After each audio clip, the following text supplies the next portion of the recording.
দর্শক, বাংলাদেশের ইতিহাসে খুবই কষ্টের দিন আজ 14ই ডিসেম্বর, শহীদ বুদ্ধিজীবী দিবস।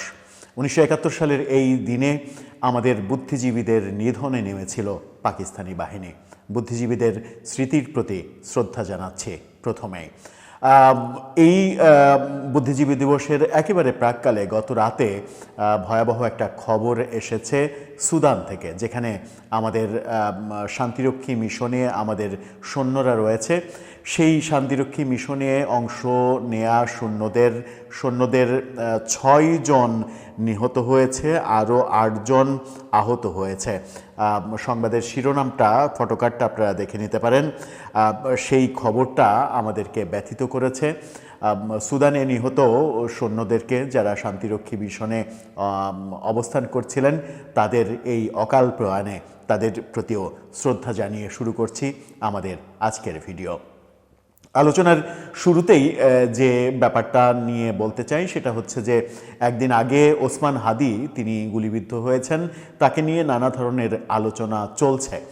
তাকে নিয়ে যখন নানা ধরনের আলোচনা চলছে, তখন একটি ব্যাপার সবথেকে বেশি চাঞ্চল্যের সৃষ্টি করেছে গতকালকে থেকে।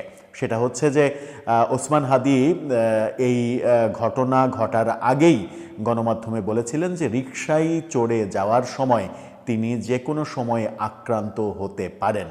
যদি এরকম মনেই করে থাকেন তিনি, তাহলে কেন আইনশৃঙ্খলা বাহিনীকে আগে থেকে বলে রাখেননি, কেন তিনি সাবধানে চলাচল করেননি?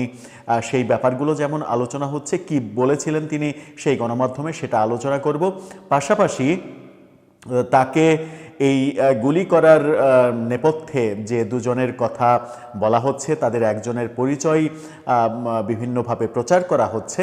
তাকে দেখা যাচ্ছে যে ইনকিলাব কালচারাল সেন্টারে ওসমান হাদির খুবই ঘনিষ্ঠ হিসেবে তিনি অবস্থান করেছেন, এবং বিভিন্ন ভিডিও স্থির চিত্রে দেখা যাচ্ছে যে ওসমান হাদির সঙ্গে ওই দিন, অর্থাৎ পরশু দিন জুম্মার নামাজের আগে পরিচয় হয়নি, পরিচয়টা অনেক আগে থেকেই ছিল। এমনকি ইনকিলাব কালচারাল সেন্টারে খুবই কাছাকাছি, একেবারে পাশাপাশি বসতে তার সঙ্গে ভিডিও বিভিন্নভাবে বেরিয়েছে, বাইরে কথা বলছেন, আড্ডা দিচ্ছেন। এই ব্যাপারগুলো মানে প্রমাণ করছে যে ওই ব্যক্তি যদি এই কাণ্ডটা ঘটিয়ে থাকেন, তাহলে ওসমান হাদির খুবই ঘনিষ্ঠ ছিলেন তিনি। ঘনিষ্ঠ হলেন কিভাবে, সেগুলো বোধহয় আইনশৃঙ্খলা রক্ষাকারী বাহিনী খুঁজে বের করবে। আমরা আলোচনা করব সেটা হচ্ছে ওসমান হাদি গণমাধ্যমে কি বলেছিলেন, রিকশায় চড়ে যাওয়ার সময় আক্রমণের শিকার হতে পারেন, এই ব্যাপারে তার ভাষ্যটা কি ছিল। চলুন একটু জেনে দেখি এই ভিডিওতে। থাকবেন পলিটিক্স টিভির নিয়মিত আয়োজনে।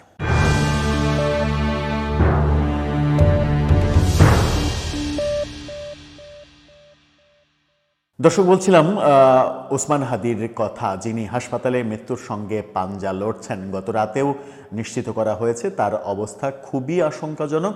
তার ব্রেন মারাত্মকভাবে জখম হয়েছে। এরকম পরিস্থিতিতে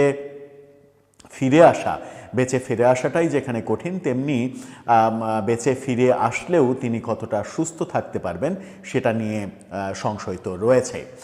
যাই হোক, তবুও সৃষ্টিকর্তার ইচ্ছা, তিনি কি করবেন, তিনি যা করেন সেটা তো মঙ্গলের জন্যই করেন। সেই ব্যাপারে আমরা কথা বলতে চাই না। তিনি গণমাধ্যমে কি বলেছিলেন সেই ব্যাপারটাতে নিয়ে আমাদের মনোযোগ আমরা দিতে চাই। নিউজ 24-এর শিরোনামটা দেখে নিতে পারেন। সেখানে বলা হচ্ছে, রিকশায় চলাচলের সময় খুন হওয়ার আশঙ্কার কথা আগেই জানিয়েছিলেন হাদি। কি বলছে নিউজে? বলছে, ইনকিলাব মঞ্চের আহ্বায়ক এই যে আহত হলেন, ঘটনার পর সামাজিক যোগাযোগ মাধ্যমে আলোচনায় এসেছে হাদি এর আগেই রিকশায় চলাচলের সময় খুন হওয়ার আশঙ্কার কথা প্রকাশ্যে জানিয়েছিলেন। হামলার আগে একটি বেসরকারি টেলিভিশন চ্যানেলকে দেওয়া সাক্ষাৎকারে তিনি বলেন, রিকশায় চলাচলের সময় তাকে সহজে লক্ষ্যবস্তু করা যেতে পারে। ওই সাক্ষাৎকারে আসন্ন নির্বাচন প্রসঙ্গে এক প্রশ্নের জবাবে হাদি দাবি করেন, গত 15 বছরে বিপুল পরিমাণ অর্থ পাচার হয়েছে এবং সেই অর্থ রাজনৈতিক উদ্দেশ্যে ব্যবহৃত হতে পারে। তিনি বলেন, বাস্তবতায় যেটা হতে পারে সেটা হচ্ছে যে রিকশায় চলাচল করা অবস্থায় যে কেউ মানে কন্ট্যাক্ট কিলিং, মানে তিনি যেটা বলেন বাংলাদেশের মতো বাস্তবতায় অল্প টাকায় কন্ট্যাক্ট কিলিং করানো সম্ভব বলেও তার মন্তব্য, এবং বলেছেন রিকশায় চলাচল করার অবস্থায় যে কেউ সহজেই হামলা চালিয়ে পালিয়ে যেতে পারে। যে কোনো মাদকাসক্ত কাউকে দিয়ে আপনি রিকশায় চড়ে যাচ্ছেন, এই যেমন আমি সারাদিন ঘুরি, আমাকে একটা পোজ মেরে চলে যাওয়া খুবই সহজ। এছাড়া রাজনৈতিক কর্মসূচি প্রসঙ্গে তিনি দাবি করেছিলেন মিছিলে অংশগ্রহণকারীদের একটি বড় অংশ অর্থের বিনিময়ে নামানো হয় এবং পরবর্তীতে তারাই আইনি ঝুঁকিতে পড়েন। গুলিবিদ্ধ হওয়ার ঘটনার পর আইনশৃঙ্খলা রক্ষাকারী বাহিনী বিষয়টি তদন্ত করছে, তবে এখন পর্যন্ত কারা জড়িত এ ব্যাপারে আইনশৃঙ্খলা রক্ষাকারী বাহিনী মুখ খোলেননি, পরিষ্কার জানাননি।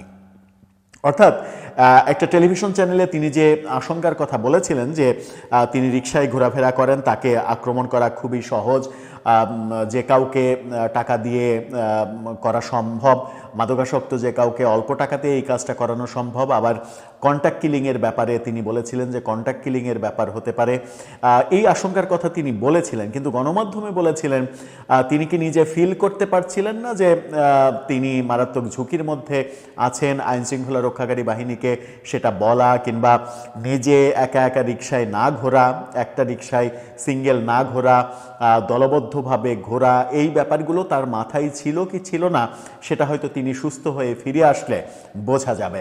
তিনি সুস্থ হয়ে ফিরে আসলে আরও বোঝা যাবে যে তাকে কারা হামলা করতে পারে।